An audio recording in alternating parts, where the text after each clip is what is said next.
ఇబ్బందులు అవమానాలు జగన్మోహన్ రెడ్డి గారి కోటరీ అంటే ఈ రాష్ట్రంలో వైఎస్ఆర్ కాంగ్రెస్ పార్టీ కార్యకర్తలు. జగన్మోహన్ రెడ్డి గారి కోటరీ అంటే ఈ రాష్ట్రంలో వైఎస్ఆర్ కాంగ్రెస్ పార్టీ మొదటి నుంచి 14 సంవత్సరాలుగా జగన్మోహన్ రెడ్డి గారి కోసం, పార్టీ కోసం కష్టపడి పనిచేస్తున్నటువంటి కార్యకర్తలే జగన్మోహన్ రెడ్డి గారి కోటరీ. నిజంగా కోటరీలు సరే పోనీ ఎవరో ఏమన్నారనేటువంటిది పక్కన పెడదాం. ఏ రాజకీయ పార్టీలో ఏ నాయకుడి పక్కన కోటరీ ఉండదు చెప్పండి? చంద్రబాబు నాయుడు పక్కన కోటరీ లేదా? అసలు రాజకీయం కాదు, అసలు ఏ ప్రొఫెషన్లో కోటరీ ఉండదో చెప్పు. ఉదాహరణకి మీ ఏబిఎన్ ఉంది, మీ రాధాకృష్ణ గారి చుట్టూ కోటరీ ఉండదా? ఉంటుంది కదా. ఇగో మా విశాఖపట్నంలో రామకృష్ణ ఇలా చేస్తున్నాడు, లేకపోతే ఇంకో దగ్గర ఇంకోటి ఇలా చేస్తున్నాడు చెప్పేవాడు చేసేవాడు ఉండడా చెప్పు.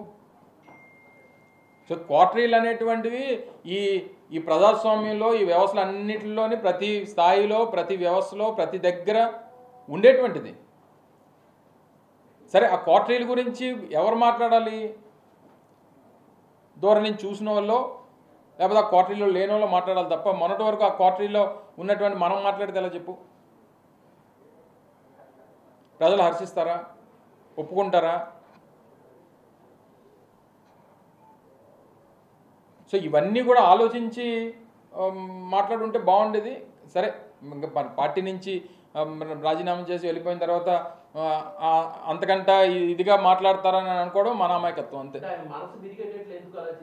ఎవరి మనసు తిరిగింది? ఎందుకు విరిగిపోయింది? ఇంకెవరి మీద ఎప్పుడన్నా ఇంకొల మీద ప్రేమ పుడితే మన మనసులు విరిగిపోతుంటాయి. అదే మాకు తెలియాలి. నువ్వు ఆయన అడగాలి, నేనే చెప్తాను. చేసుంటారు. పార్టీలో పనిచేసినప్పుడు వివిధ హోదాల్లో వివిధ స్థానాల్లో పనిచేస్తుంటాం. ఇప్పుడు నీకు ఒకరి మీద మనసు ఇరిగిపోయిందని అంటే ఇంకొక మీద ప్రేమ పుడితేనే ఇక్కడ మనసు ఇరిగిపోతుంది. అది ఎవరి మీద ప్రేమ పుట్టిందో, ఎవరి మనసు దేనికి ఇరిగిపోయిందో అనేటువంటి త్వరలో తెలుస్తాయి మనకి. అవన్నీ చూస్తాం కదా రాజకీయాల్లో. నిన్న కూడా వారు మాట్లాడుతూ చెప్పారు. ఏం చెప్పారు? ఈ రోజు వరకు ఏ నిర్ణయం తీసుకోలేదు అంటే, ఈ రోజు అంటే నిన్నటి వరకే కదా. సరే నేను అవన్నీ నా నిర్ణయం కాదు కదా. సో ఏదేమైనప్పటికీ మనసు విరిగిపోవడానికి లేకపోతే ఇంకోటి అయిపోవడానికి వైఎస్ఆర్ కాంగ్రెస్ పార్టీలో ఉన్నంతకాలం అత్యంత కీలకమైనటువంటి స్థానాల్లో వారు పనిచేశారు. సరే వారు మాట్లాడినప్పుడు, ఢిల్లీలో మాట్లాడినప్పుడు నేను ఇంక రాజకీయం మాట్లాడదలుచుకోలేదు, వ్యవసాయం మాత్రమే చేస్తానని చెప్పారు. సరే అలాగే అనుకున్నాం. మరి నిన్నటి పరిస్థితులు అయితే దానికి భిన్నంగా కనిపించాయి నాకైతే. సో నిన్న భిన్నంగా కనిపించిన తర్వాత ఈ కొత్త మాటలన్నీ మనసు ఇరిగిపోయింది, లేకపోతే ఇంకోటి అయింది అన్న తర్వాత ఇంకొక మీద ప్రేమ పుడితేనే మనసు ఇరిగిపోవాలి. మరి నా వ్యక్తిగతమైనటువంటి అభిప్రాయం. అది మరి నాకేం తెలుసు? నేనేం చెప్తాను? నువ్వు ఎవరిని ప్రేమిస్తున్నావు నాకేం తెలుసు చెప్పు? నేను జగన్మోహన్ రెడ్డి గారిని ప్రేమిస్తున్నాను. మరి నేను ఆయన ప్రేమిస్తున్నాను, నేను అది చెప్పగలను. కానీ నువ్వెవరిని ప్రేమిస్తున్నావు నేనే చెప్తాను.